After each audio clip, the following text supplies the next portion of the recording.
With the NBA lockout in full swing with no resolution in sight, 2K Sports made the decision to release NBA 2K12 with the understanding that they would not be able to add rookies until the lockout is over. This may prevent some gamers from buying this year's title, but those who make that decision are missing out big time. Last year's game was considered by many to be the best basketball video game of all time. Many felt there was no way 2K Sports could make a better game than NBA 2K11, but they did with NBA 2K12 thanks to revamped controls, updated presentation, polished gameplay, and new modes.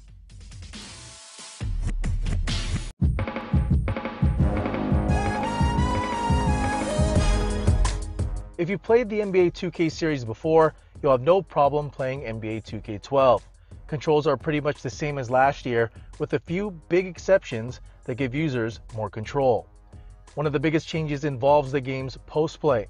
Engaging the post-game is now done by pressing the Y or triangle button on the PS3, while performing shimmies, fakes, and shots are done using the right stick. There's a wide variety of moves that can be pulled off in the post, and executing them takes practice, but it's worth the extra effort to learn how to pull them off.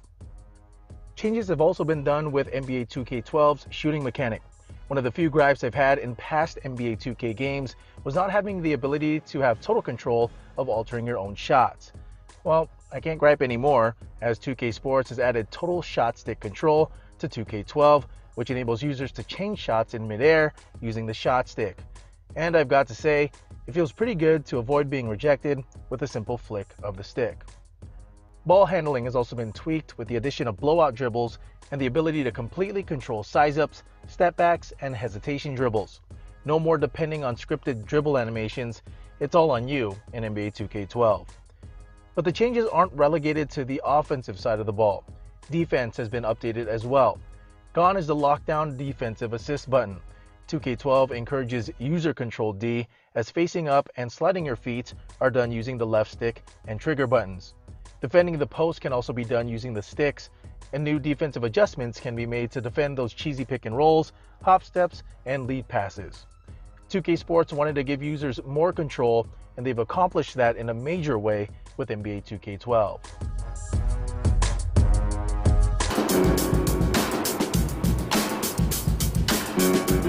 2K Sports is typically on point when it comes to presentation with many of their titles, and NBA 2K12 is no exception. The game's presentation is as close as it gets to the real thing. Steve Kerr joins Kevin Harlan and Clark Kellogg in the booth, and the trio delivers the best commentary I've ever heard in a sports video game. They break down everything from team matchups, statistics, player history, and even situational commentary that will have you grinning from ear to ear at first listen. Now, last season, the so-called melodrama, as Carmelo Anthony refused to sign an extension in Denver, forced his way to New York in a trade, and the story really dragged on all season long. Add team-specific camera angles, TV-style stat overlays and transitions, playoff atmosphere, and highlights during pregame, halftime, and postgame, and even era-specific presentation in NBA's greatest mode, which I'll get into later, and you got yourself the best sports presentation in video game history.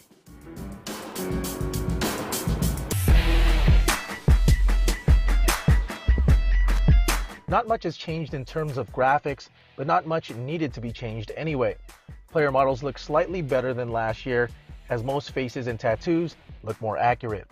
You will encounter a few odd-looking players here and there, but for the most part, they look great. Signature style also better fits each individual style of play, as you'll see new shots, layups, dunks, and even collisions. Stadiums, crowds, mascots, and even coaches have gotten a slight facelift and add to what is a great-looking video game.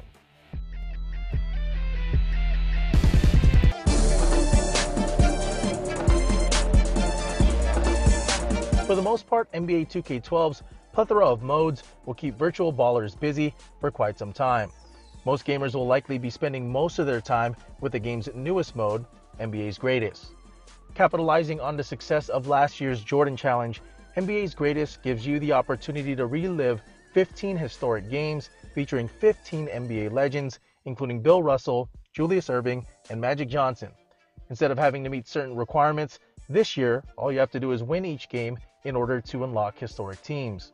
In addition, every game is presented as if you were playing in that era from the commentary, playing style, and the actual broadcast, and it's all done well and impressive to say the least. In addition, last year's My Player mode is back and is tweaked to provide a more realistic experience, and last year's Jordan Become a Legend mode is now Creating a Legend mode, where you can pick any NBA player and bring him up the ranks to legendary status. Both modes are awesome and are a great alternative to the game's unchanged association mode. However, the Achilles heel of the NBA 2K series is online play.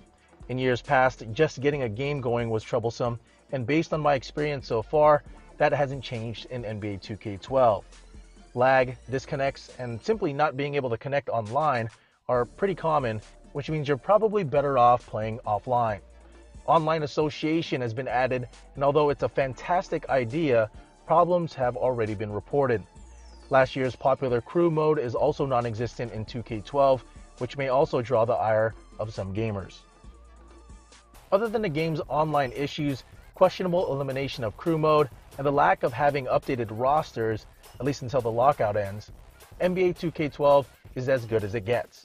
A flawless control scheme, complete presentation package, tweaks to My Player mode, and the addition of NBA's Greatest mode make NBA 2K12 the best sports video game of all time. Well, that's it for this episode of Sports Gamer Show. Make sure to check out the website if you want more content at www.sportsgamershow.com. Make sure to like the Sports Gamer Show Facebook page and follow me on Twitter at Sports Gamer Show. I'm Rio Pacino, and I'll see you next time.